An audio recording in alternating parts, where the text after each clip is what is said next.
guys, welcome back to my YouTube channel. Di video kali ini aku bakalan jawab pertanyaan-pertanyaan di kolom komentar yang kalian udah tanyain di video aku sebelumnya. Yang ini tentang pengalaman TB paru.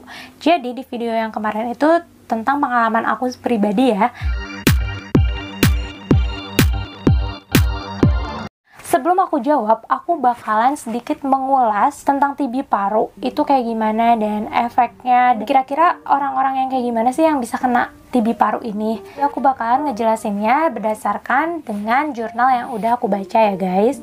Nah, jurnal yang ini.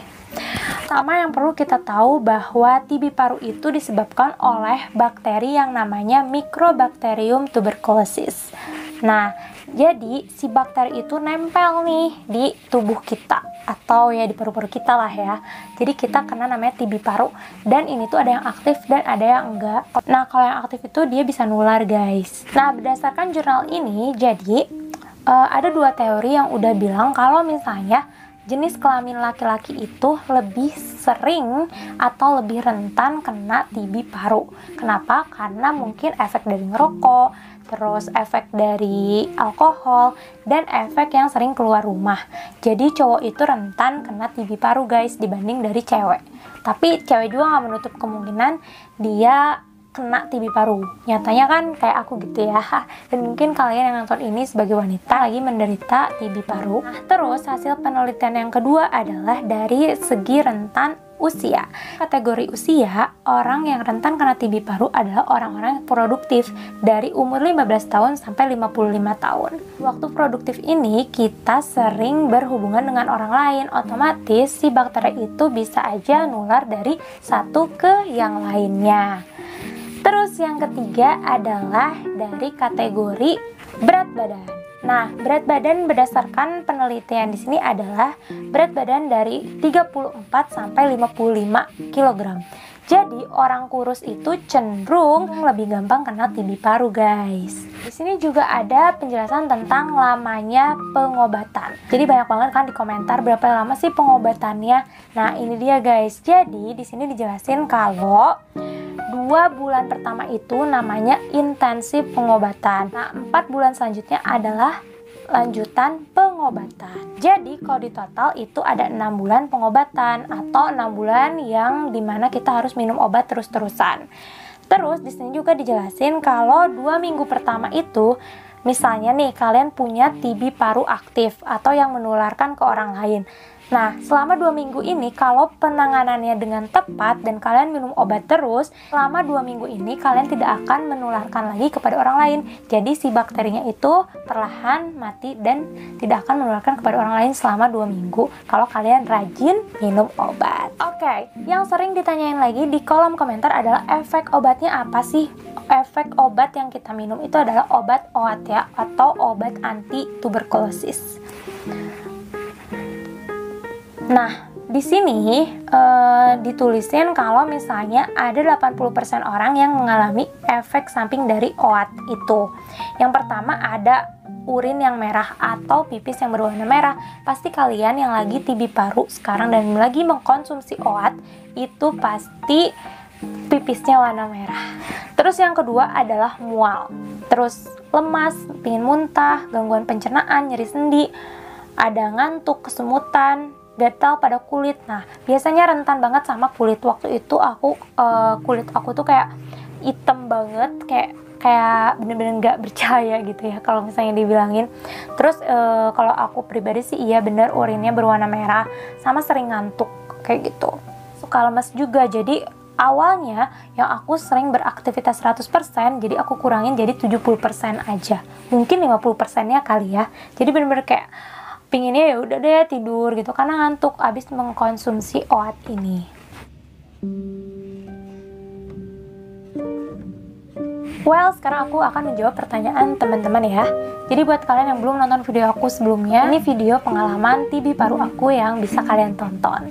Kak, saya sudah pengobatan selama 3 bulan lebih, alhamdulillah tanpa putus. Tapi kalau beraktivitas, waduh, mati lampunya guys.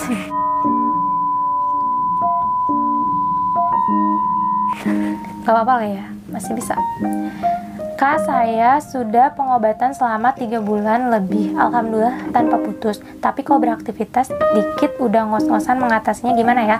Nah, iya bener guys, karena kan tadi kalau menurut penelitian dia itu lemas, gampang lemas.